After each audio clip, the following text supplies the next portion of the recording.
The diagnosis is not serious. That's the first thing the doctor says, which means it's the only thing you hear. Not serious. You are in an exam room on a Wednesday at 2005 in the afternoon, thinking underneath the relief about the 4 client calls you, move to get here. The proposal due this morning. The email thread accumulating responses since 9 a.m. that you couldn't answer because your phone was in a basket in the waiting room. Not serious. But 6 to 8 weeks of reduced activity. Rest. No travel for a month. Minimum. You are 44. You made $381,000 last year. You have $67,000 in a SEP IRA funded partially in 2 of the last 8 years. You have $38,000 in a business checking account that is also, functionally, your emergency fund, your operating capital, and the account you pull from when personal expenses exceed what the personal account can absorb. You have a $2.1 million home with $940,000 remaining on the mortgage. You do the math walking to your car. 6 weeks. $381,000 divided by 52 is $7,327 a week. 6 weeks is $43,962 in revenue that will not come in. The expenses will come in.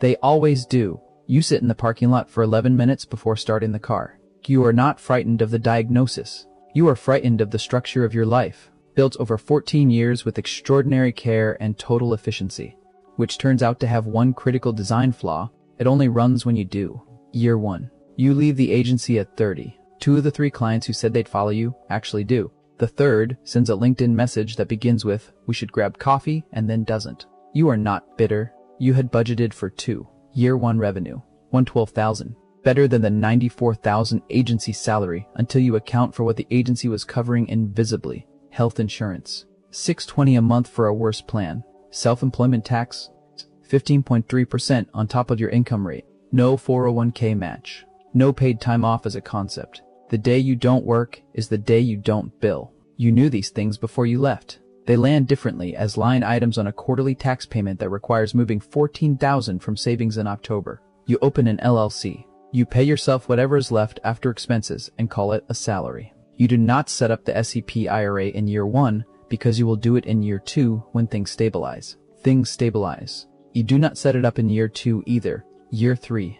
Revenue, $94,000. 4 clients on retainer. You hire a part-time contractor, $31,000. The first time you have paid someone for money you earned entirely yourself. The feeling is both pride and a faint dread you can't locate precisely. The dread is this: the revenue is yours because you are the product. You can hire help. You cannot hire a replacement. The contractor makes you more efficient without making you less necessary. She makes the system more dependent on you, because now someone else's livelihood is also downstream of your continued ability to produce. You buy a house, earner, $600,000, a stretch, down payment pulled from the business account. You spend 4 months feeling undercapitalized, which you manage by working more, which refills the account, which you do not invest because you might need it. Year 7. Revenue is climbing. Something else changes. A colleague who left the industry 2 years before you sells her firm. Not her practice. Her firm. 4 employees. Documented processes. A client base that functions without her. The number she describes at dinner, without quite saying it, is around 2.4 million. You feel pride for her, and underneath it a recognition that arrives quietly and stays. You have spent 7 years building something that cannot be sold because it is not a thing. It is you. The asset is you. Every dollar you have ever made has passed through your attention specifically, has required your presence, your health, your availability. You are 37. All 3 of those things are currently fine. You are beginning to do the math on what happens if any of them changes. The math is not good. Year 9. Revenue. Older. Actors. 1,000. You raise rates. 2 clients leave. 3 arrive at the new number. The business has gravity now. You hire a second contractor and an operations person at $2,200 a month to handle the administrative infrastructure you have personally managed for 9 years. She gives you 8 hours a week back. You use all 8 hours to take on more clients. The revenue increases by $60,000. The symptom is obvious. You are converting every recovered hour into more production. Nothing is being built that runs without you. The machine is larger. It still requires you at it. SEP. IRA balance. $67,000. 9 years of self-employment. At your income level with consistent maximum contributions, you would have $480,000. The gap is $413,000. It is not recoverable by working harder. Working harder is what you have been doing. The contributions got funded in 4 of the 9 years. The rest became the business and the life and the mortgage and the things paid for on the implicit assumption that the revenue would continue because it always had. Year 11.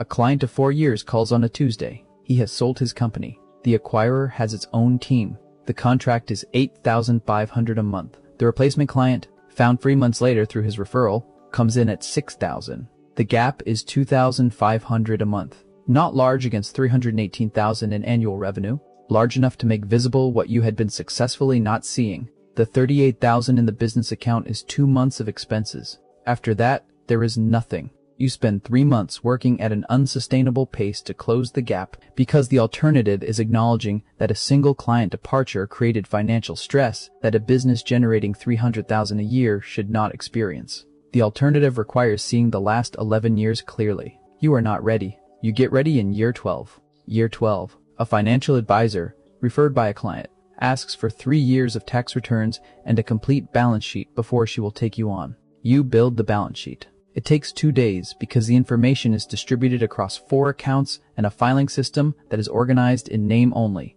Assets. Home equity, $1.16 million. SEP. IRA, $67,000. Business checking, $38,000. Personal savings, $22,000. Car, $41,000. Total, $1.33 million. Liabilities. Mortgage, $940,000. Business credit line drawn during the gap, $35,000. Personal cards, $12,400. Total, $77,400. Net worth, $342,600. Liquid net worth, what you can reach without selling the house, $107,000. After 12 years, after $3 million in gross revenue, she looks at the balance sheet for a long time. Then she asks one question. If you couldn't work for 6 months, what happens? 6 months of business expenses, it's $82,000. 6 months of personal expenses, $71,000. Total needed, $103,000. Liquid available, $27,000. The answer to her question is, something breaks. What the revenue hid. Revenue is the most elegant problem you ever created, because it made every warning sign invisible. At $300,000 a year, the absent retirement account feels like a timing issue. The thin buffer feels temporary. The inseparability of personal and business finances feels like simplicity. The fact that you cannot take a vacation longer than 11 days without client relationships fraying feels like dedication. Revenue is very loud. It drowns the quieter question. What is the revenue building? If the revenue is building more revenue, you are not building wealth. You are servicing a machine. A structure exists when you stop. Yours does not. What changes? The advisor builds a plan across 3 meetings. The execution takes 8 months and requires changing behaviors that have hardened over 12 years into something that feels like personality. Accounts separated. A fixed personal salary transferred weekly regardless of revenue. The business builds a 6-month operating reserve before anything beyond salary is drawn. The SEP IRA funded every January 1st, before the money becomes something else. The business documented, and gradually, in a way that could allow it to continue or be sold if you were unavailable. This last part is the hardest. It requires thinking of yourself as less essential than you are. That is not humility. It is architecture. The parking lot. 6 weeks of reduced activity. You start the car. The SEP IRA is $194,000 now. The business reserve is $180,000. The thing that runs without you is not built yet, but it is being built. And the being built is real in a way the intention never was. The operations person handles the client communication while you recover. You drive home on a Wednesday at 30:15 in traffic, listening to something that is not work. The absence of productivity does not feel like money leaving. It feels like something holding. That feeling took 14 years to earn. You are going to keep it this time. Subscribe so you don't miss the next one.